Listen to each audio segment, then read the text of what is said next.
ऋतुराज जी वो कह रहे रुझान दिख रहा है। अब आप इसको कितना भी डिनाई कर लीजिए, वोटिंग तो हो गई। वोटिंग तो हो गई, अब रिजल्ट्स का इंतजार करिए। मैं तो केवल एक बात कह रहा हूं कि देखिए, एग्जिट पोल्स हम लोगों ने हर चुनाव में देखा है, हर बार हम लोग उस पर बात करते हैं, बहस करते हैं।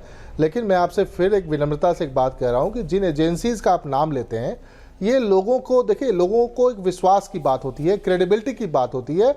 आप ये भी दिखाइए कि इन एजेंसीज ने ही लोकसभा में क्या प्रेडिक्ट किया था, रिजल्ट क्या आया, दूसरे राज्यों के लिए क्या प्रेडिक्ट किया था, रिजल्ट क्या आया। वो छोड़िए, दिल्ली को लेकर के ही 2013 में, 15 में, 20 में क्या प्रेडिक्ट किया था और क्या आया, वो आप सब अच्छे से जानते हैं। तो इन एग्जिट पोल्स के नंबर्स को ज्यादा आप ध्यान मत दीजिए। मैं तो जनता से भी कहूंगा, जनता ने वोट दिया है, 8 तारीख को रिजल्ट आ जाएगा। ये एग्जिट पोल्स के नंबर्स के पीछे बहुत सारे गेम्स होते हैं।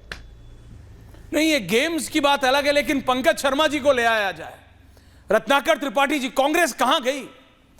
कांग्रेस, रत्नाकर जी, पंकज जी, सुधांशु जी क्या गलत कह रहे थे कि उस दिन जब आप बात कर रहे थे? पंकज जी, कहां गई Congress party? Where is Congress party? कोई 1 दे रहा है, कोई 2 दे रहा है, कोई 3 दे दे तो बहुत गनीमत है। सर, आपको भी एग्जिट पोल्स का कोई मायने उस तरह से नहीं होता है। ओके। लेकिन इन एग्जिट पोल्स को भी अगर आप देखें तो मैट्रिक्स का जो आप देख रहे हैं, मैं फिर आपसे कहता हूं कि हंग असेंबली आ रही है। हंग असेंबली, भारतीय जनता पार्टी और आम आदमी पार्टी दोनों 32-34 बाकी सीटें कांग्रेस को, और एक आध सीट हो सकता है अदर्स में भी किसी को मिल जाए। तो असेंबली हंग है, विधानसभा इस बार त्रिशंकु है, किसी को क्लियर मेजॉरिटी नहीं मिल रही है।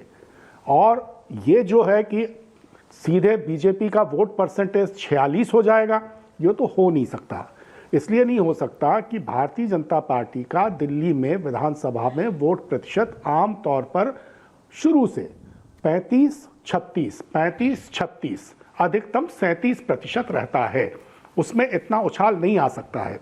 और कांग्रेस को इस बार, चूंकि भारतीय जनता पार्टी और आम आदमी पार्टी दोनों से दिल्ली की जनता उभी हुई है, और इसी के नतीजे के तौर पर आज आपने देखा कि जो मतदान का प्रतिशत है वो कोई बहुत अच्छा नहीं रहा है।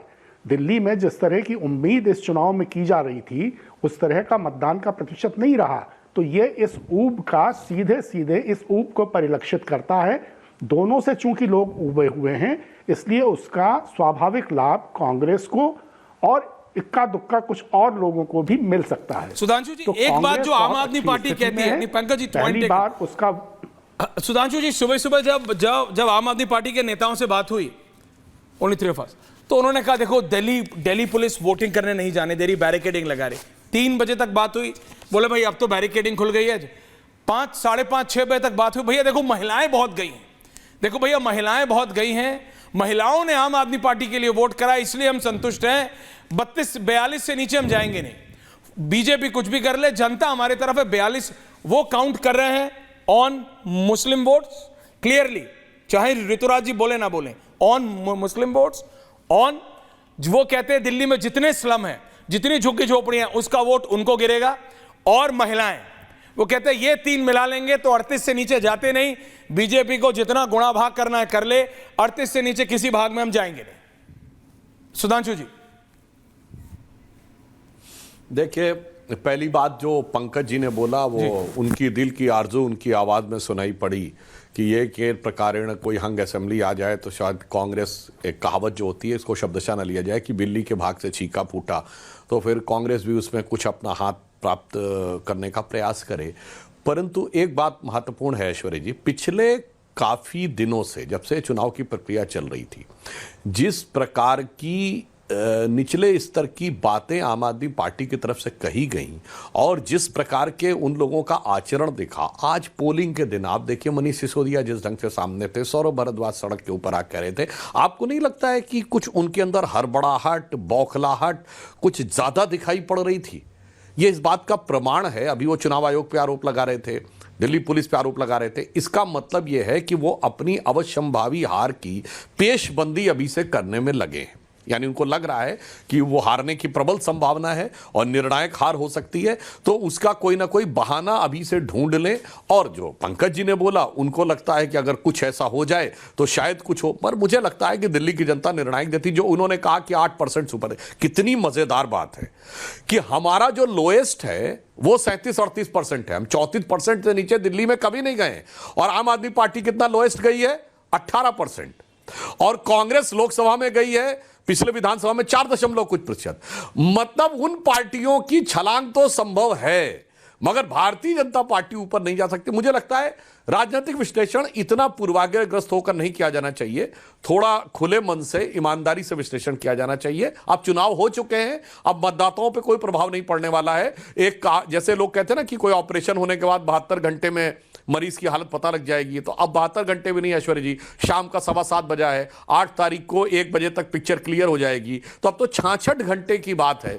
तो मुझे लगता है 66 घंटे के लिए हम लोगों को अनावश्यक आरोप प्रत्यारोप की बजाय ईमानदारी से विश्लेषण करके 8 तारीख के निर्णयों की प्रतीक्षा करनी चाहिए। एब्सोल्युटली। मेरे साथ और लोग हैं, मैं जा रहा हूं, रत्नाकर त्रिपाठी जी, भाटिया जी, रोहित, मैं आप सबके पास आ रहा हूं। लेकिन ऋतुराज जी, आप अभी सर्वे की बात कर रहे थे, मेरे पास एक और सर्वे आया, क्योंकि आजकल कई ओपन सोर्स सर्वेज भी होते हैं। ऋतुराज जी से मैं पूछ रहा हूं, आम आदमी पार्टी, ये कोई माइंड ब्रिंक है और एक कोई है ये वी प्रेसाइड और एक है माइंड ब्रिंक।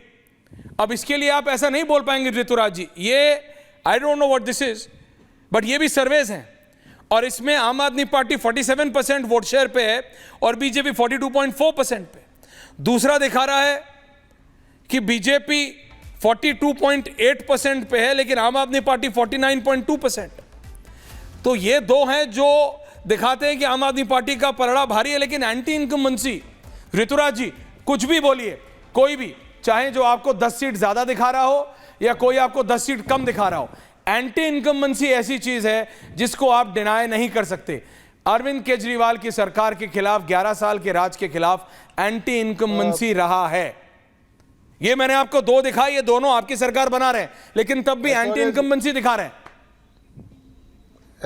जी जी ऐश्वर्या जी, मैं फिर से आपसे कह रहा हूं, जो हमारी सरकार बना रहे हैं उनके लिए भी और जो हमारी सरकार नहीं बना रहे हैं उनके लिए भी एक आप समझ लीजिए कि 2013 में ये सारी सर्वे एजेंसी हमें 4 सीटें दे रही थी, आई कितनी?